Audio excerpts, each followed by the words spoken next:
Oke, bismillahirrahmanirrahim. Assalamualaikum warahmatullahi wabarakatuh. Apa kabar semuanya, anak sekalian? Berjumpa kembali dengan Bapak di pelajaran yang kita cintai, prakarya dan kewirausahaan.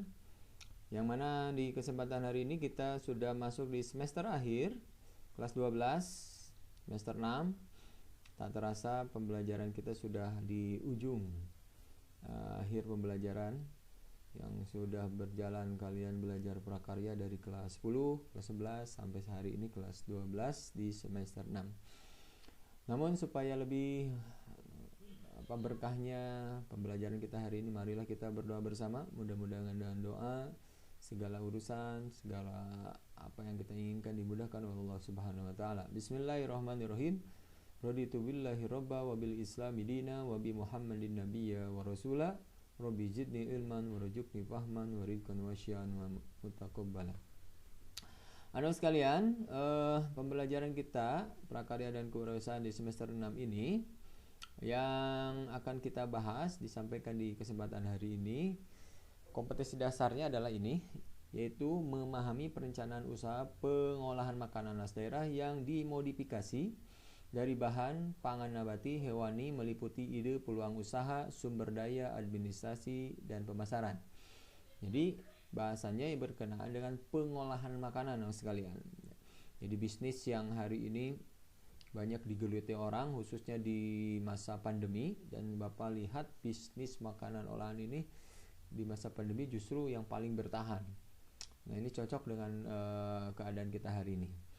Nah, materi-materinya di subjudulnya berkenaan dengan beberapa materi belajar seperti berikut ini. Yang kita bahas dari pembahasan ini adalah bahan nabati dan hewani.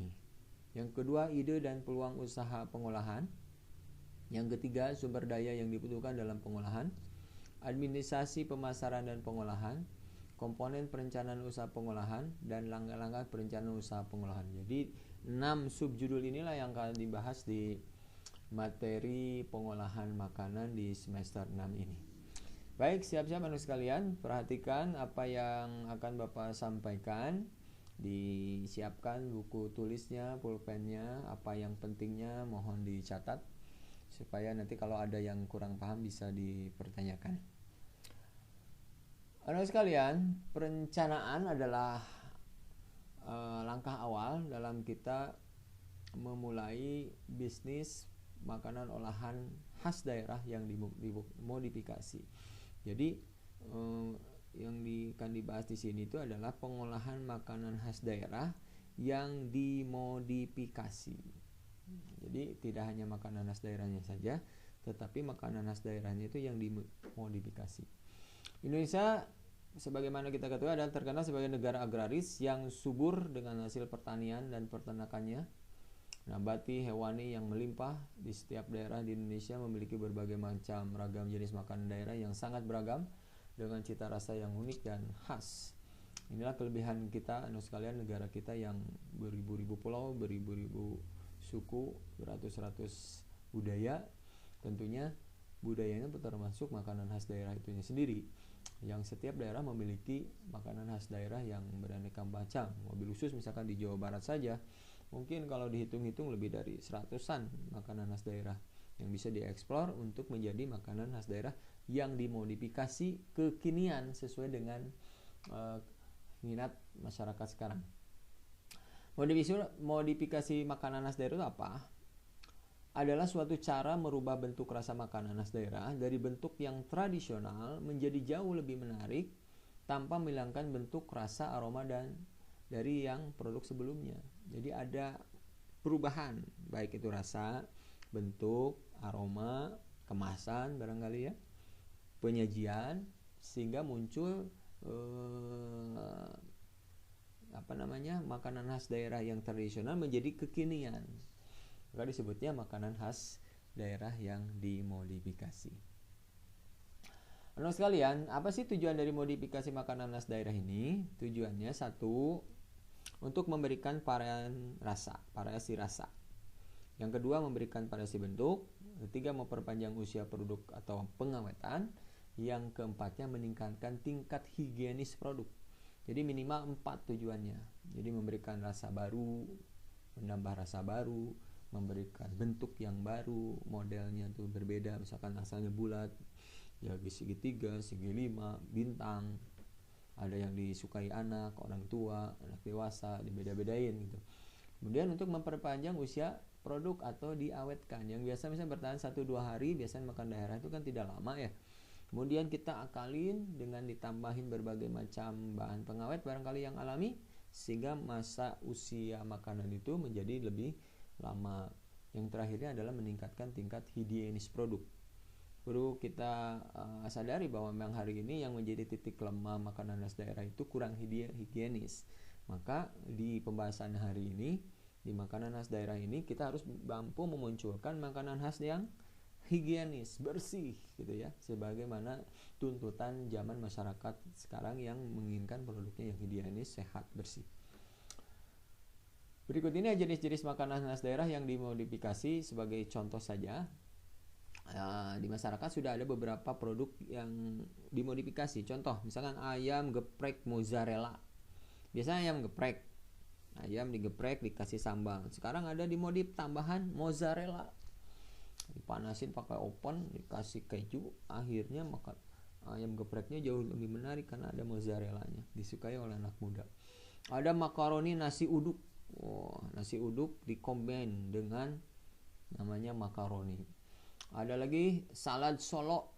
Salad itu kan dari luar negeri, Italia gitu, Eropa. Sekarang ada salad Solo khas daerah. Ada cokodot, orang Jawa Barat pasti tahu tuh yang suka ke Garut. Di situ ada produk terkenal namanya cokodot, coklat dodol Garut. Wah, variannya macam-macam, bentuknya keren-keren. Nah, itu yang akan kita inginkan tuh dari sini adalah munculnya makanan khas daerah baru yang kekinian tanpa menghilangkan ciri khas daerahnya. Berikutnya sekalian, apa sih manfaat dari pengolahan makanan khas daerah yang dimodifikasi ini? Yang pertama, manfaatnya 1, membuka peluang usaha yang cukup banyak. Di masa sulit seperti ini, sulit rasanya kalau kita tidak bermodifikasi ataupun kreatif. Maka dengan cara membuat makanan olahan yang dimodif akan membuka peluang usaha yang cukup banyak. 2, memperluas lapangan kerja. Yang biasanya lapangan kerja adanya di kota, kalau dimunculkan pengolahan-pengolahan makanan khas daerah, maka di daerah pun akan muncul lapangan pekerjaan yang baru. Yang ketiga, peningkatan income pendapatan masyarakat. Jadi yang income-nya rendah, dengan adanya industri pengolahan makanan olahan makanan khas daerah diharapkan akan meningkatlah pendapatan income masyarakatnya. Yang keempat, mendorong pertumbuhan ekonomi daerah. Yang tadinya sekali lagi pertumbuhan ekonomi hanya bisa terpusat di kota, nah sekarang dimunculkan di daerah terpencil untuk memunculkan produk-produk makanan khas daerah yang dimodifikasi. Kelima, pelestarian warisan budaya daerah. Nah, ini yang penting. Jadi warisan daerah, misalkan makanan khas daerah Sunda, ada tadi colenak, macam-macam. Dimunculkan colenak varian baru dengan modifikasi baru. Itu nama colenaknya tetap ada, tapi memunculkan value yang baru, peluang dan harga yang baru, sehingga warisan budaya baik khususnya untuk makanan akan tetap abadi.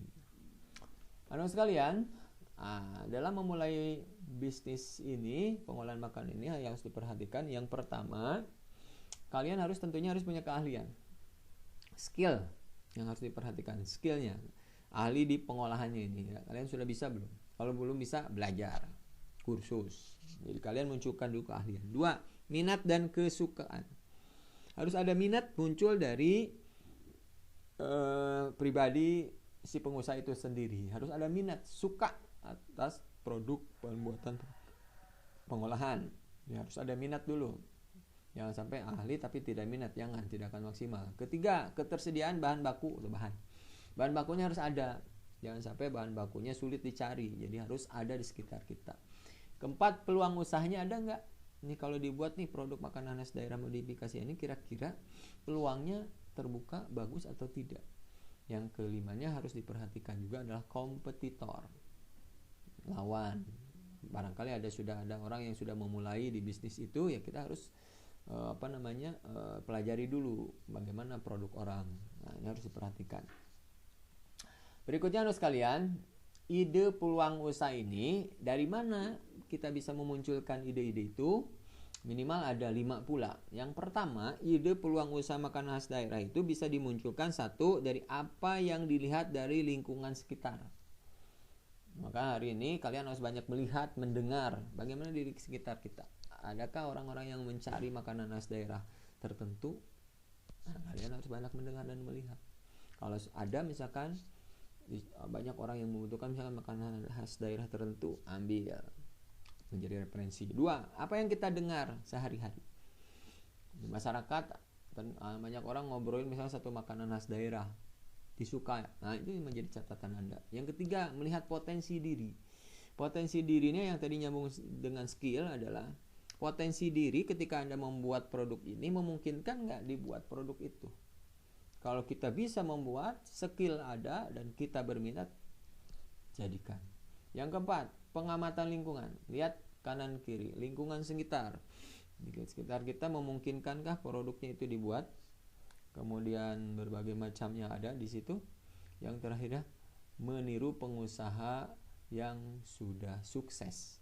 Meniru pengusaha yang sudah sukses. Cari kalau di sekitar kita ada pengusaha-pengusaha yang barangkali sudah duluan berbisnis ini, mereka sukses, maka kita harus wajib menirunya. Anak sekalian, berikutnya apa yang harus setelah itu dilalui? Masuk ke perencanaan usaha. Apa tahapannya, step-step perencanaan usaha? 1, pemilihan jenis usaha.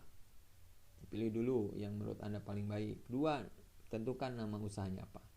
3, tentukan aspek lokasi usahanya di mana. Cari tempat tentunya yang strategis, murah tapi strategis. 4, aspek izin usaha harus diperhatikan. Aspek izin usaha harus diperhatikan. Kemudian aspek sumber daya manusia, SDM-nya harus diperhatikan. Ada nggak SDM-nya? Kemudian aspek produksi harus diperhatikan pula. Kemudian aspek permodalan.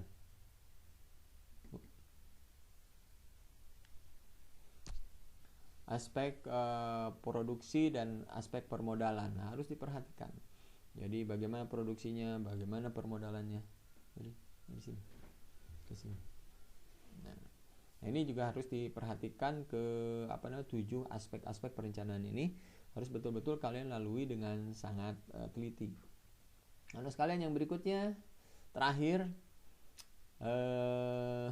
dari bahasan-bahasan yang Bapak sampaikan barusan, tentunya Bapak ingin sekali ada respon balik dari kalian semua, khususnya di pembelajaran kita sekarang yang masih PJJ jarak jauh daring, adalah apa yang Bapak sampaikan barusan tentunya kalian harus pahami, dan materi-materinya pun tidak hanya cukup mengandalkan materi yang Bapak sampaikan di saat ini. Kalian harus coba menggali materi-materi yang lain di luar materi yang Bapak sampaikan hari ini. Untuk terakhirnya, di kesempatan hari ini Bapak ingin sekali kalian mencoba di rumah munculkan tugas ini atau kerjakan tugas ini. Bapak sebut dengan tugas LK1. Tugasnya adalah munculkan ide-ide makanan daerah yang dimodifikasi yang Anda ketahui minimal 10 produk. Contohnya tabelnya seperti ini. Kalian buat tabel seperti ini. Nomor, bahan dasar, makanan daerah yang belum dimodifikasi, makanan daerah yang dimodifikasi, makanan khas. Contoh, nomor 1, daging ayam bahan dasarnya. Makanan khas daerahnya namanya ayam geprek. Kemudian kalian membuat ayam dimodifikasi, produknya menjadi ayam geprek mozzarella. Kemudian dari manakah makanan khas ini? Ayam geprek Lombok, Nusa Tenggara Timur. Nah, kalian buat ke bawah sampai 10 macam makanan khas daerah. Oke? Rupanya materi Bapak demikian untuk kesempatan hari ini. Mudah-mudahan kalian bisa memahaminya dan kalian bisa menggali kembali jauh lebih banyak ilmunya barangkali di YouTube, di Google, di lain-lainnya. Kalian bisa menggali lebih banyak. Ini sebagai tahapan awal. Mudah-mudahan bermanfaat. Sampai jumpa di minggu yang akan datang, dan jangan lupa tugasnya dikerjakan karena akan masuk di penilaian Google Classroom. Terima kasih. Tetap semangat, jaga kesehatan, dan bekerja keras, maksimal dalam belajar. Insya Allah kalian kelak menjadi anak-anak yang sukses di masa yang akan datang. Salam prakarya dan kewirausahaan. Maju terus. Assalamualaikum warahmatullahi wabarakatuh.